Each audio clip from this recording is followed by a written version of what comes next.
Sky Vibe for the week of August 17th. Hey Leo, this week it's all about you. This Monday and Tuesday, you can make a dream relationship work, even if others think it's too good to be true. You'll be grateful for the great things that you've got.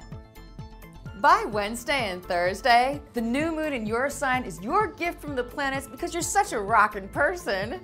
Now make sure you make changes within and without to ensure that you're being the best you can be, presenting your ideas with heartfelt enthusiasm.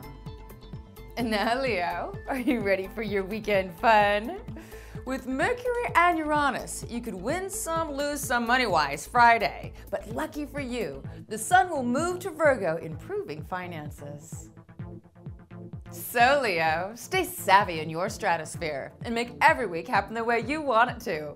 I'm Shannon Day. Remember to check back soon for your weekly Sky Vibe.